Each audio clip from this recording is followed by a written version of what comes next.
Back on TYT Sports, Francis in Britain.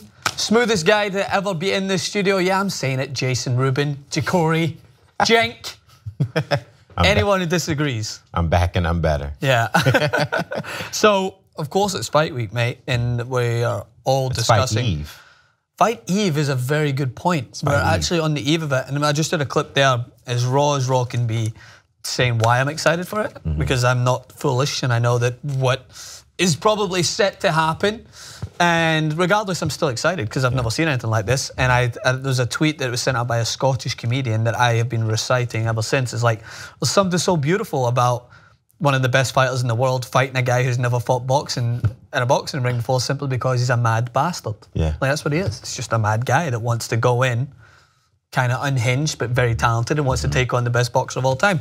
There's beauty in that, but a lot of people have voiced their opinions so far, Britain, so we're going to run through a couple of them and I want to get what you think on it. So we'll start off with one of the most intelligent breakdowns, and I would expect Rory McIlroy to be more on Conor McGregor's side. Yeah. But he breaks it down pretty well. So we'll go through some of the athletes. He basically says it really depends how long the fight lasts, but he's going to go with Mayweather doing, as he usually does, outpoint him. It will be nearly as boring as the Pacquiao fight. Wow. I don't agree. No? I don't agree. I think that I've gone on record and given my my fight breakdown a few times, but I actually think that this fight ends in a stoppage. And I think that it ends in a stoppage because, you know, Conor McGregor is in foreign territory, and I think he's going to get hit with a lot of shots from a lot of different angles that he's never seen before. Yeah. And I've seen him in the Nate Diaz fight, the last time I've seen him outboxed or, you know, outpointed on the feet. I saw him mentally submit. Now, this is something that he'll never admit. This is something a lot of his Irish contingent will probably never admit. But shooting on a black belt Brazilian jiu-jitsu guy, when you know 9 times out of 10 you take it to the ground, you're getting choked out in 5 seconds. That shows to me you're looking for a way out. That says to me, you know that the fight on the feet is over. You don't want any parts of that, even though that's your best chance to win. So him fighting someone as sharp as Floyd, as fast as Floyd, as defensively savvy as Floyd, someone who knows their way around the ring as if it's where they grew up because it's literally where he grew up.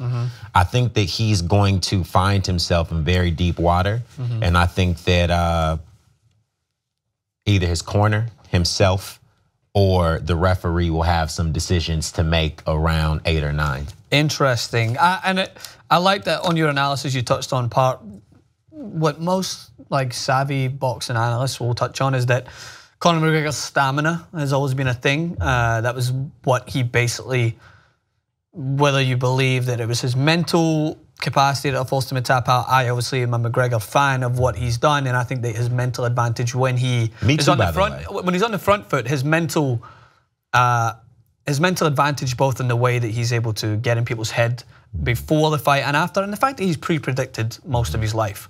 Like, I know plenty of guys in situations like him where on welfare before his fight, and he predicted what he was going to do, so I give him huge respect for that. But I do think that in that Nate Diaz fight, whether it was from him choosing to or not, his stamina played a big role in it. He basically said he hit a lot of biceps in the gym, never hit his cardio, and he really struggled. And I think that's going to be another thing that's going to play a part because no one hits to the body the way that boxers do, I believe, solely in the UFC, because there's so many other aspects to the fighting game in the octagon that you can look to try and take advantage of, but Floyd Mayweather knows every angle of the body to hit. So that's where I do agree with you on that. But most other people agree with you as well. I was going to transition as if someone came with a curveball. No, the only person that did come in with something like that was Noah. Is it Noah Syndergaard? Yeah, he's a New York Mets. Can I choose Jon Snow? He said, but I like underdogs, so he's going to choose Conor McGregor in the second round. But as we go through baseball, Mike Trout, Mayweather decision. I don't think Floyd can get beat.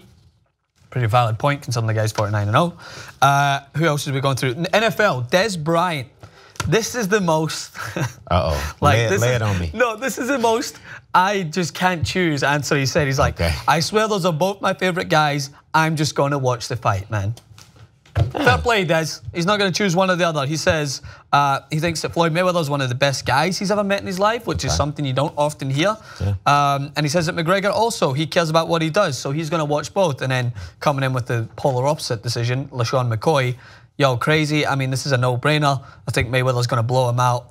McGregor doesn't box. Floyd's the best boxer of all time. Yeah. So yeah, that was general consensus. Everyone really went with Floyd Mayweather, and the only one, which I want to transition to this point, the only people that did go with Conor McGregor was fans of Conor McGregor. Like the fandom was what pushed them to choose, not like savvy or anything around it. Like Mercedes Lewis, actually, of the Jaguars, did say if it's a stoppage, he'll take Conor. If it goes 12 rounds, he'll take Mayweather. So somewhat more based in what he thinks could happen. But more people are like, I like Conor.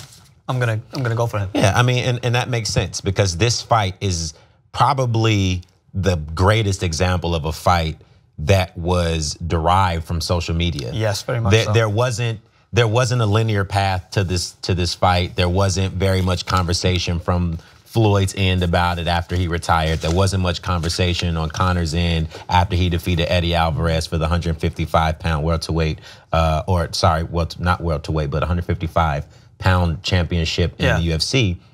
This was bickering back and forth, tweeting back and forth, Instagram messages going back and forth, and the fans said, you know what? They fight at nearly the same weight. Yeah.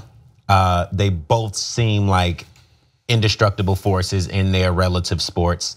And what would happen if Floyd got hit with that big left hand? What would happen if, if Floyd managed to sneak in a nice right hand or a nice left hook to the body? So this was a fan-derived fight. Absolutely. Which is why, some people speaking badly about the fight. Obviously, everyone's not in favor of seeing this fight because they don't think it makes sense. But this was a spectacle that the fans wanted, and this is a fight that the fans are getting. So, when we talk about the numbers, it's academic, and it makes the most sense to me that you were going to see these record-breaking numbers because this is what we wanted to see. Well, the whole thing is derived around numbers, right? Yeah. It's like, who's got the most money? Floyd Mayweather, Conor McGregor. Like, they both are so flashy. I mean, I watched an interview with Floyd Mayweather recently with Ariel Helwani of MMA Fighting, where he was talking about how all of his kids have Rolls Royces. Like that was his way of discussing like his family values. Like, all my kids get Rolls Royces. Dad, you forgot one.